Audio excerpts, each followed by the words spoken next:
இப்போ என்டிஆர் நடக்கிற அந்த ஸ்கேமெல்லாம் கலைச்சி சரியான தண்டனை கொடுத்து நாங்கள் வந்து நாடாளுமன்றத்தில் ஒரு நல்ல சட்டத்தை ஏற்ற போகிறோம் அப்படின்னு இப்போ அவங்களே ஒரு வீடியோ போட்டு முன் வந்திருக்காங்களே, வரவேற்கலாம்ல. ஜெமிக்கு போட்டிருக்கேன் தெரியுதா?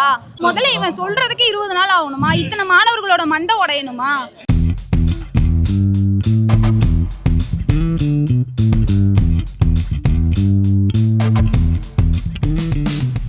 அவங்க நீட் தேர்வை ரத்து செய்யணும்னு சொல்லிட்டு இருக்காங்க. யார் ரத்து செய்யணும்? விஜய் சொல்றாரு. விஜயா எங்க சொன்னாரு? பேரைகள்லாம் பார்க்குறீங்க, உங்களை சுற்றி போலீஸ் நிற்கிறாங்களே, உங்களை பார்க்கும்போது உங்களுக்கு என்ன தோணுது? இது புதுசு கிடையாது, இவங்க பேட்டர்னே இதுதான். இப்பயும் நம்மளை தூக்கிட்டு போய் பஸ்ஸுக்குள்ள அடைச்சாலும் சத்திரத்தில் அடைச்சாலும் நம்ம என்ன பண்ணுவோம்னா, நாளைக்கு மறுநாள் காலையில் வந்து இங்கே எங்களுக்கு பர்மிஷன் கொடுங்க, நாங்கள் போராடணும், பேன் நீட்டு அப்படிங்கிறது தான் நம்மளோட விஷயம்.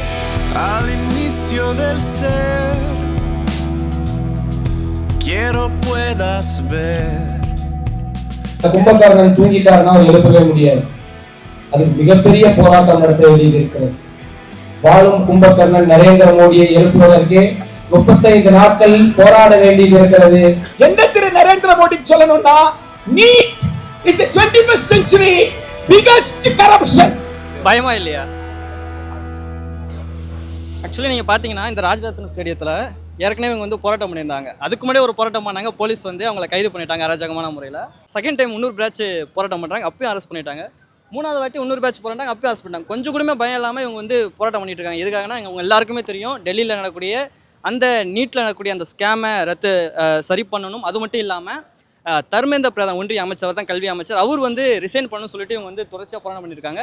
அதுக்கும் மேலே இவங்க வந்து போராட்டத்துக்கே ஒரு அனுமதி போராட்டத்துக்கு வந்து இவங்க ஃபஸ்ட்டு பண்ணிட்டு இருந்தாங்க. ஸோ ஃபஸ்ட்டு அந்த அனுமதியும் இன்றைக்கி வாங்கி இதே இடத்துல நாட் இன்ச் அண்ட் பேக்குன்னு சொல்லுவாங்க பார்த்தீங்கன்னா, உங்களுக்கு கோஷம் அதுதான். ஒரு இன்ச்சு கூட நகராமல் தொடர்ந்து நீட்டுக்கு எதிராகவும் டெல்லியில் நடக்கக்கூடிய மாணவர்களுக்கு ஆதரவாகவும் இவங்க வந்து இப்போது போராட்டம் பண்ணிட்டு இருக்கதை நீங்கள் பார்க்கலாம்.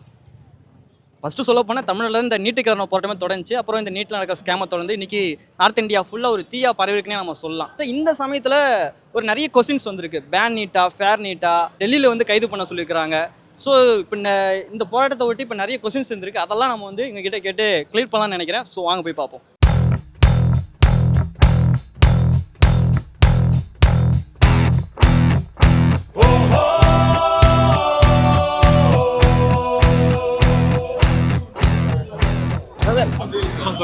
கொஸ்டின்ஸ் இருக்கு எனக்கு. இப்போ நீங்கள் ப்ரொடெஸ்ட் பண்ணிட்டு இருக்கீங்களா? கிட்டத்தட்ட ஒரு 4 டேஸாக பண்ணியிருப்பீங்க. போலீஸ் வந்து எவ்வளோ நேரம் அனுமதி கொடுத்துருக்காங்க, நீங்கள் எவ்வளோ நேரம் பண்ண போகிறீங்க? இப்போ பார்த்தீங்கன்னா இது காத்திருப்பு போராட்டத்துக்கு இது இனிமே போயிட்டே தான் இருக்கும். எவ்வளோ நாள் போகுன்றது எனக்கு தர்மேந்திர பிரசாத் ரிசைன் ஆகிற வரைக்கும் இந்த போராட்டம் தொடர்ந்துட்டே தான் இருக்கும். பேரைகள்லாம் பார்க்குறீங்க, உங்களை சுற்றி போலீஸ் நிற்கிறாங்களே, உங்களை பார்க்கும்போது உங்களுக்கு என்ன தோணுது? இது புதுசு கிடையாது, இவங்க பேட்டர்னே இதுதான். போராடுற மக்களை வந்து ஏதோ தீவிரவாத கும்பல் மாதிரி வந்து ட்ரீட் பண்ணுறது வந்து போலீஸ்க்கு வந்து கைவந்த கலை. நம்மளை வந்து கீறதா இருக்கட்டும், கடிக்கிறதா இருக்கட்டும், என்னையெல்லாம் தூக்கி போடும் போது இப்படி பேட்ச் இல்லை, ஒன்றும் இல்லை, ட்ரெஸ்ஸை பிடிச்சி இழுக்கிறது, டேய் என்னடா அப்படின்னு கேட்டால் நாங்கள் வந்து சொல்லுங்கள் சார் அப்படிங்கிற மாதிரி இருக்கணுன்னே அவங்க ரெடி ஆகிடுறாங்க. எந்த போலீஸாக இருந்தாலும் போலீஸோட சிந்தனையும் செயல்பாடும் ஒன்று தான். சிங்கம் சூர்யா மாதிரி இருப்பாங்கன்னு தான் நமக்கு வந்து சொல்லி கொடுத்துருக்குறாங்க. போலீஸ் அப்படிங்கிறது வந்து மக்களை அவங்க உரிமைகளுக்காக போராட விடாமல், அதிகாரத்துக்கு எதிராக போராட விடாமல், ஆட்சியாளர்களுக்கு எதிராக போராட விடாமல் கட்டுப்படுத்துவதற்கான ஒரு கருவி தான் போலீஸ். அது தமிழ்நாட்டில் இருக்க போலீஸும் இந்த அரசாங்கத்தை காப்பாற்ற செயல்படும், டெல்லியில் இருக்க போலீஸ் அந்த அரசாங்கத்தை காப்பாற்ற செயல்படும். பயமா இல்லையா? எதுக்கு தோழர் நாங்கள் பயப்படுறோம்? எங்களுக்கு இல்லை, இத்தனை குழந்தைங்க இறந்துருக்காங்க தோழர், சரியா? ஸோ இது எங்கள் என்ன பண்ண போகிறாங்க அவங்க? எங்கள் உயிரையும் தாண்டினது. பயம் எதுக்கு ப்ரோ? நானா தப்பு பண்ணா கொலை பண்ணா, இல்லை அவங்கள பிடிச்சி ஏதாவது கல்லெடு தட்டினா, எதுக்குமே பயம் கிடையாது. தைரியமா ஃபேஸ் பண்ணலாம். இது நம்முடைய உரிமை. இதை நீயும் நானும் தான் கேட்டாகணும். இப்பயும் நம்மளை தூக்கிட்டு போய் பஸ்ஸுக்குள்ள அடைச்சாலும் சத்திரத்தில் அடைச்சாலும் நம்ம என்ன பண்ணுவோம்னா, நாளைக்கு மறுநாள் காலையில் வந்து இங்கே எங்களுக்கு பர்மிஷன் கொடுங்க, நாங்கள் போராடணும், பேன் நீட்டு அப்படிங்கிறது தான் நம்மளோட விஷயம். மருத்துவ கனவை சீரழிக்க நினைக்கும் தர்மேந்திர பிரதான் கொடும்பாவி பதவி விலக வேண்டும் வேண்டும் என்று போராட்டம். ஒன்றிய அரசே மோடியரசே, காவியரசே மோடியரசே, காவியரசே மோடியரசே, கேக்குதையா கேக்குதையா எங்க பறை முழக்கம் உனக்கு கேக்குதையா.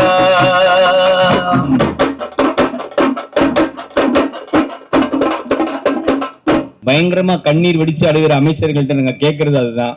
மாணவர்கள் இங்க போராட்டம் நடத்தி கண்ணீர் வடித்து கொண்டிருக்கிறோம். நீங்க எதுக்கோ போய் கண்ணீர் வடிச்சுக்கிட்டு இருக்கீங்க. கட் அவுட்டுக்கு பால் ஊத்துறத முக்கியமாக நினைக்கிற இந்த அரசாங்கம் தயவு செய்து ரத்த கலரியில் இருக்கக்கூடிய மாணவர்களுக்காக நீங்க செய்யணும்னு அன்போட கேட்டுக்கிறோம். பொதுமக்கள் என்ன கேள்வி கேட்குறாங்கன்னா, ஏன் நம்ம சிஎம் பேசலைங்கிறத கேட்குறாங்க. கேரளா சிஎம் பேசுகிறாங்க, கர்நாடகாவோட சிஎம் பேசுகிறாங்க, நம்ம சிஎம்மும் பேசணுன்ற கோரிக்கை தான் மக்கள் முன் வைக்கிறாங்க. 2 மாதம் ஆச்சு, இப்போ வாயை மூடிட்டு தான் இருக்காரு, அந்த வாயை திறக்கவே மாட்டேன்றாரு. இப்போ நம்ம இவ்வளோ பேரெல்லாம் கடந்த 2 நாளாக இங்கே நடந்துட்டு இருக்கு. பட் அவங்க நீட் தேர்வை ரத்து செய்யணும்னு சொல்லிட்டு இருக்காங்க. யார் ரத்து செய்யணும்? விஜய் சொல்றாரு. விஜயா எங்க சொன்னாரு? அவரு கூட தான் அனிதாவுக்கு போராடினாரு, அவரை கூட தான் அனிதாவை போய் பார்த்தாரு. அனிதா இருந்ததுக்கு இப்போ என்ன அவர் ஆட்சி கொண்டாரு, என்னத்த பண்ணாரு? விஜய் பேசணும், உங்களுக்கு வாய் திறந்து பேச சொல்லுங்க, தமிழ்நாடு சார்பாக பேச சொல்லுங்க. Ban NEET or fair NEET அதெல்லாம் கிடையவே கிடையாது. தமிழ்நாடு இல்லை ஆல் ஓவர் இந்தியா பொறுத்த வரைக்குமே இந்த கான்செப்டே கிடையாது. பேன் நீட் தான். தோழர், இந்த ஃபேர் நீட்ன்றதுக்கு பேச்சுக்கு இடமே கிடையாது. முக்கியமாக தமிழ்நாடு போடுற ஒரு மாநிலத்தில் நம்ம கல்வி எல்லாருக்கும் எடுத்துகிட்டு போகிறோன்ற ஒரு இலவச கல்வின்றது நம்ம முக்கியமான கொள்கையாக இருக்குது. கல்வி கொடுக்காத ஒரு ஒன்றிய அரசு ஒரு தேர்வை மட்டும் எப்படி கொடுக்க முடியும்? ஓகேவா? ஒரு தேர்வை கொடுக்குறீங்கன்னா அதுக்கான கல்வியை கொடுக்க வேண்டியது முக்கியம். அப்படி கொடுக்காம ஒரு தேர்வு மட்டும் கொடுக்குறேன்னா அது அந்த தேர்ச்சி சமத்துவமான ஒரு தேர்ச்சி. தமிழ்நாடு பேக் போக முடியாது. நம்ம பேன் நீட் கேட்டுக்கிட்டு இருக்கோம். இப்போ நம்ம ஒரு ஸ்டெப்பு பேக் போய் சரி ஃபேர் நீட்டே ஓகே அப்படின்லாம் நம்மளால கேட்க முடியாது. நீட்டே தேவையில்லாத எக்ஸாம் தானே நம்ம பேசுகிறோம். ஏற்கனவே 12வது எக்ஸாம் படிச்சு தானே அவ்வளோ மார்க் வாங்குறான், தகுதியாக தானே இருக்கிறான். அந்த தகுதி பத்தாதுன்னா அப்புறம் எதுக்கு 12வது எக்ஸாமு? அது வேணாம்ல, நேராக நீட் எழுது. இந்த சயின்ஸ் ரிலேட்டட் சப்ஜெக்ட்ஸை ஒரு சப்ஜெக்ட்டுக்கு 100 மார்க்கு நான் 2 வருஷம் படிக்கிறேன். இவங்க ஒரு தடவை எக்ஸாமு ஒரு 180 மார்க் வச்சு குவாலிஃபையா இல்லையான்னு எப்படி கண்டுபிடிக்க முடியும்? அப்புறம் எதுக்கு நான் 12th வரைக்கும் படிக்கணும்? இதுக்கு 10th முடிச்ச உடனே நான் கோச்சிங் சென்டர் போயிட்டு என் 2 வருஷத்தை என்னால் சேமிச்சிக்க முடியாதா? இது என்டிஏல தான் ஸ்கேம் நடந்திருக்கு, அது சரி பண்ணால் சரியாயிடும் அப்படின்னு தான் சொல்கிறாங்க. நீங்கள் ஏன் பேன் நீட்டை நோக்கி போகணும்னு நினைக்கிறீங்க? இல்லை, இதுதான் இந்த ஃபேர் நீட்டு பேன் நீட்டுக்குள்ள ஒரு பெரிய பிரச்சனை. என்னன்னா நீட் ஆரம்பம் அப்படின்னும் போதே தமிழகத்தில் நம்ம சொன்னது என்னன்னா பேன் நீட்டு தான். ஏன் பேன் நீட்னா, இப்போ ஒரு மாணவன் ஏற்கனவே நம்ம எஜுகேஷன் சிஸ்டம் என்ன லட்சணத்தில் இருக்குது நம்ம ஊரறிஞ்ச உண்மை தான். இன்னுமே முதல் பட்டதாரிகள் இருக்காங்க. நான் முதல் பட்டதாரி தான்.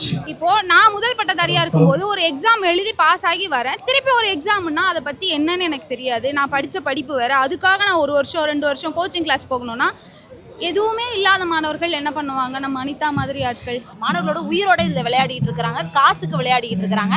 அந்த விளையாட்டை ஒருபோதும் நம்ம அனுமதிக்கவே முடியாது. ஏன்னா யார் இறந்து போறா? எக்கனாமிக்கலி சோஷியலி மார்ஜினலைஸ் செக்ஷனில் இருக்கக்கூடிய வீட்டு பிள்ளைங்க தான் இறந்து போகிறாங்க. அம்பானி வீட்டு பிள்ளையோ அதானி வீட்டு பிள்ளையோ இதில் சாக போகிறது கிடையாது. இது காசை தாண்டி மன ரீதியாக மாணவர்களுக்கு எவ்வளோ உளைச்சலை கொடுக்குது தெரியுமா? ஏற்கனவே எஜுகேஷன் சிஸ்டத்தினால படிக்கணும். ஏன்னா இங்கே எல்லாருமே ஒரு எலிக்குட்டி மாதிரி தான். நம்ம அவனுக்கு எல்லாமே ஓகே, நம்ம இவ்வளோ கடன் வாங்கியிருக்கோம், இல்லை இதுக்கு இவ்வளோ காசு செலவு பண்ணியிருக்கோம், அப்போ அதை எப்படியாவது ரிட்டர்ன் எடுக்கணும் அப்படின்னு தான் பார்ப்பான். அவனுக்கு வர்ற பேஷண்ட்டோட வலி என்னன்னு தெரியுமா? அதுக்கு என்ன கொடுக்குறோன்றதை கான்ஷியஸாக பார்ப்பானா? ஓகே நமக்கு இதுதான் இப்படி தான் அப்படிங்கிற மாதிரி தானே இருக்கும். நீட்டுங்கிறது ஒரு நுழைவுத் தேர்வாக இருக்குது. படிக்கிறதுக்கு தகுதி தேவையா? தகுதி வளர்த்துக்கிறதுக்கு தானே படிக்கிறோம். படிக்கிறதுக்கு எதுக்கு தகுதி தேவை? நீங்கள் என்ன இந்த நீட்டை கிளியர் பண்ண வேலை கொடுக்க போகிறீங்களா? இல்லை. இப்போ என்டிஏல நடக்கிற அந்த ஸ்கேமெல்லாம் கலைச்சி சரியான தண்டனை கொடுத்து நாங்கள் நாடாளுமன்றத்தில் ஒரு நல்ல சட்டத்தை ஏற்ற போகிறோம் அப்படின்னு இப்போ அவங்களே ஒரு வீடியோ போட்டு முன் வந்திருக்காங்கல்ல, வரவேற்கலாம்ல. செம்மிக்கு போட்டிருக்கேன் தெரியுதா? முதல்ல இவன் சொல்றதுக்கு 20 நாள் ஆகணுமா? இத்தனை மாணவர்களோட மண்டை உடையணுமா? அதே நேரத்தில் அவங்க போராடக்கூடிய மாணவர்களுக்கு எதிராக தேசிய பாதுகாப்பு சட்டம்னு ஒன்று போட்டிருக்கிறாங்க. அதோட நோக்கம் என்ன? போராட வரவங்களை பயமுறுத்தணும். நீ போராட வந்தனா உமர் காலித் மாதிரி நீ ஜெயில் உள்ளதா இருப்ப அப்படின்ற ஒரு அச்சத்தை ஏற்படுத்துவதற்காக தான் நீ அந்த சட்டத்தை கொண்டு வரீங்க. அப்ப இது ரெண்டுமே முரண்பாடா இருக்குது.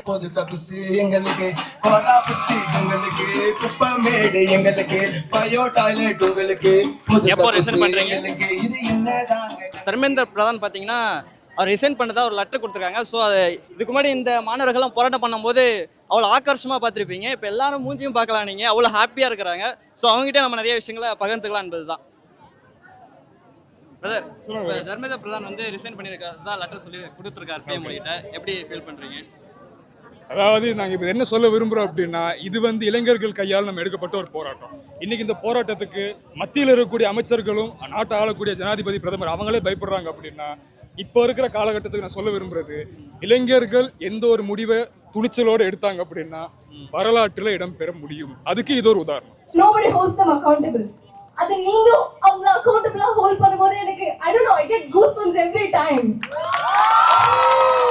I feel good, but just because he's gone doesn't mean that we get everything we want. அவர் போனா இன்னொருத்தங்களை மட்டும் ரிப்ளேஸ் பண்ணிடுவாங்க. It doesn't matter. We want accountability. We want reformation in the education system.